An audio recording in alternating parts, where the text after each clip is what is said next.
Excellent lyriciste, hein, comme le disait Anaconda, le rap à cette époque-là, c'était vraiment la plume. Bien sûr. Hein. Le truc, c'est que la chanson, le jour des mamans, c'est le titre d'une chanson. Oui, voilà, maintenant, le test dans cette chanson-là, est-ce que Mighty avait prédit sa mort? Je ne dirais pas qu'il avait prédit sa mort, parce que, un peu comme Nostradamus, pardon, quand on écoute certains de ses morceaux, comme le clip qui vient de passer tout à l'heure, Les Maîtres du Monde, il a fait un peu une vision par rapport à la politique de ce qui se passe. Donc il était un peu avant-gardiste. Donc c'est un peu ça qu'il récitait dans ses morceaux.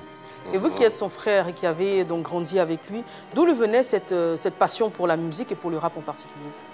Franchement, c'est depuis petit. C'est depuis petit. Et il a aimé la musique depuis petit. C'est quelqu'un qui bougeait beaucoup.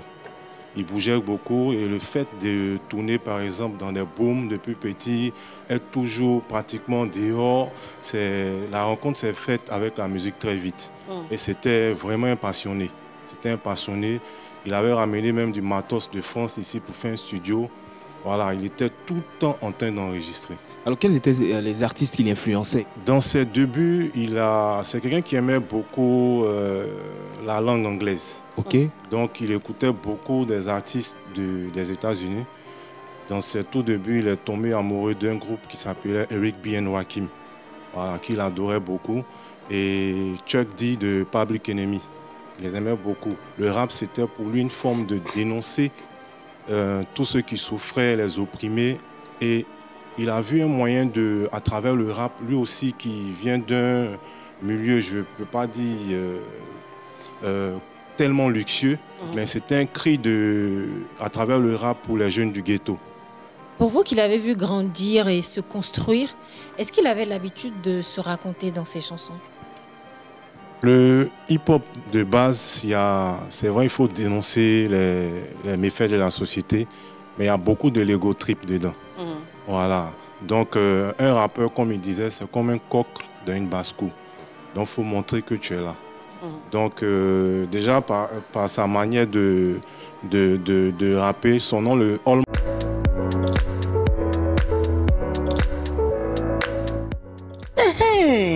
Un joli matelas n'est pas forcément un bon matelas. Ne vous laissez plus avoir par les contrefaçons. Les matelas Dolidol sont jazz. On les reconnaît facilement par les stickers de qualité Jazz. Pour tous vos achats de matelas, exigez des produits disposant du sticker Jazz qui vous garantissent la qualité Dolidol et une bonne santé sans produits nocifs. Dolidol, le numéro 1 du matelas. Près de 50 ans d'expertise, d'innovation et de savoir-faire. Mighty, lui, il ne s'est pas autoprogrammé. S'il avait un ami anglophone, qui un jour il rappelle tellement bien, le gars l'a regardé, il a dit en anglais, You are almighty. Je ne maîtrise pas bien l'anglais. On maîtrise que Almighty veut dire tout puissant. Du hip-hop. Donc c'est à partir de ce jour-là que Almighty est... On l'appelait également le dieu du swing. D'où ça venait ce surnom? Il faisait du hip-hop, mais de manière swingante, mélodieuse. Donc il a dit, s'il y a le King Gadji Sely de la musique et il y a le Jenny de Palaiso, pourquoi lui peut pas être le dieu du swing? D'accord, ça vient de là. Voilà. Mais est-ce que Almighty souhaitait être décoré? Je pense que pour la décoration, à la base, il ne le faisait pas pour être décoré. C'était juste de représenter, on va dire, sa personne et représenter le milieu duquel il émanait. Et donc, c'est de retracer, comme il a dit tantôt, les tares de la société, mais surtout les réalités de sa communauté, parce qu'il venait des quartiers chauds à Djamé. Et donc, forcément, ce n'était pas la reconnaissance tout de suite, mais je pense que si la reconnaissance venait, c'était quand même aussi, ça allait être à saluer. On va revenir aussi sur l'impact de l'artiste. Comment est-ce qu'il a mis en place le ministère authentique? Le ministère authentique, c'était à la base de rassembler des jeunes qui aiment le hip-hop et qui ont une même philosophie. La philosophie, c'est le don de soi-même, c'est la famille, c'est vivre vraiment comme une famille, c'est ça. Une famille, c'est dans les débuts des années 90. Voilà, il était rappeur comme tant d'autres et il a rencontré Dada Fresh, qui était un autre rappeur. Et ensemble, ils ont formé le groupe Kid FT. Et c'est à partir de là, il s'est dit non, que même pourquoi ne pas voir d'autres qui ont la même pensée que nous et se mettre ensemble pour créer un grand groupe qu'on appelle le Ministère Authentique. Le Ministère Authentique était composé de sous-groupes. Voilà, c'était composé de sous-groupes. Et lui, il a dit, le Ministère Authentique, tant qu'une personne sera encore en vie, pour lui, le Ministère Authentique va continuer. Voilà, c'est sa philosophie. Mais parlons du ministère. Dans le temps aussi, il y a eu Coast to Coast avec Jean-Marc Guirandou.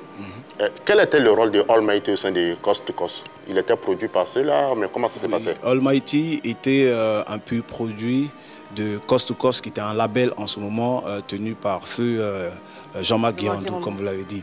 Et c'est vrai que Almighty étant le poulain de Guirandou, mais je pense que dans les deux sens, l'un vendait l'autre, puisque Almighty était de la figure de proue du label de Guirandou, et jusqu'à aujourd'hui, je pense que c'était le premier artiste que le label Coast to Coast Guirandou avait mis sur pied. Pour parler de figure de proue, justement, comment vous avez vécu le début du succès? Parce qu'au départ, c'est au quartier, on fait des freestyles, etc. Et puis on voit le succès arriver, il devient une star que tout le monde connaît. En tant que proche, comment vous le vivez? Lui, comment il le vivait, ce succès? Moi, pour ma part, j'étais bien jeune à cette époque. Et ce que je raconte à plein de personnes, eux, ils ont leurs idoles aux États-Unis, en France, tout et tout. Moi, avant même qu'il ne commence sa carrière à proprement dit, il a été toujours un exemple pour moi. Voilà, je disais aux gens que moi, j'ai mon idole à côté de moi, avec qui je peux faire des photos tout le temps ou bien délirer. Mais c'est quelqu'un de vraiment simple. Il ne se prenait pas la tête pour dire je commence à être, je suis star, je ne vais pas faire tel truc. Il traînait toujours avec ses mêmes potes. Et à un moment donné, même quand il ne vivait plus ici, quand il revenait, c'était à Djamé qu'il restait, puisque dans la maison familiale là-bas. Et comme j'ai dit tout à l'heure, il ne se prenait pas la tête. Il était ouvert à tout le monde. Dès qu'il arrive, la maison est remplie de plein de personnes. Moi, je lui disais, ah, mais Mighty, tu ne sais pas qui est qui. Il dit, laisse, moi, j'aime quand je suis entouré de tous ceux-là, ça me plaît. Mais c'est comme ça qu'il vivait sa vie.